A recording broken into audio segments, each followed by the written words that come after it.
கோயில்களுக்கு சொந்தமான நிலத்தை ஒப்படைத்ததாகவும் தங்களது வாழ்வாதாரத்தை காக்கும் வகையில் கோயில் நிலத்திற்கான வாடகை ஒப்பந்தம் மேற்கொள்ள வேண்டும் எனவும் கோயில் நிலத்தில் குடியிருப்போர் கோரிக்கை விடுத்து உள்ளனர். திண்டுக்கல்லில் இந்து சமய அறநிலைத்துறைக்கு பாத்தியப்பட்ட அபிராமி அம்மன் கோயில் அமைந்து உள்ளது. கோயிலுக்கு சொந்தமான 45 ஏக்கர் நிலத்தில் 200க்கும் மேற்பட்டோர் வீடுகளை கட்டி வாழ்ந்து வருவதாக கூறப்படுகிறது. இந்த நிலையில் இந்து சமய அறநிலைத்துறை சார்பில் நிலத்தை காலி செய்யும்படி நோட்டீஸ் அனுப்பப்பட்டது. இதனை அடுத்து முள்ளிப்பாடி கிராம மக்கள் தாங்கள் வசித்து வரும் கோயில் நிலத்தை ஒப்படைக்க முன்வந்து உள்ளனர். அதே சமயம் தங்களது வாழ்வாதாரத்தை காக்கும் வகையில் கோயில் நிலத்தில் வாடகை அடிப்படையில் வசிப்பதற்கு ஏற்பாடு செய்து தர வேண்டும் எனவும் கோரிக்கை விடுத்தனர்.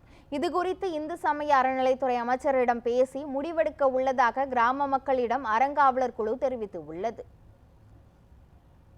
அவங்க நோட்டீஸ்ல இது ஆமா சார், இது என்ன சொன்னாங்கன்னா, இது எங்க அபிராமன் கோயில் பட்ட இடம், கட்டுப்பட்ட இடம், இதுக்கு நீங்க காலி பண்ண சொல்லி எங்களுக்கு முதல்ல ஒரு நோட்டீஸ் வந்தது சார். அப்ப நாங்க அந்த காலி பண்ணி எங்களுக்கு போக வழி இல்லை சார். நாங்க எங்க சார் போக முடியும் பிள்ளை ஊட்டியில் வச்சுக்கிட்டு?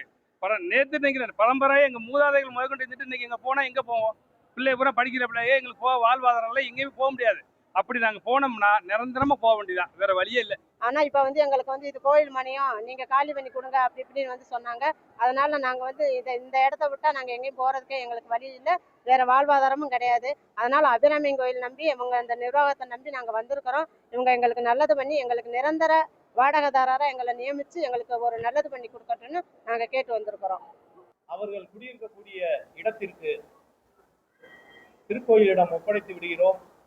எங்களுக்கு உரிய வாடகை மதிப்பீடு செய்து அந்த இடத்தை நாங்கள் குடியிருப்பதற்கு ஏதுவாக நல்ல வழிமுறைகளை, சட்டத்திட்டங்களை உருவாக்கி கொடுக்க வேண்டும் என்ற கோரிக்கையை அறங்காவலர் குழுவிடம் வைத்திருக்கிறார்கள்.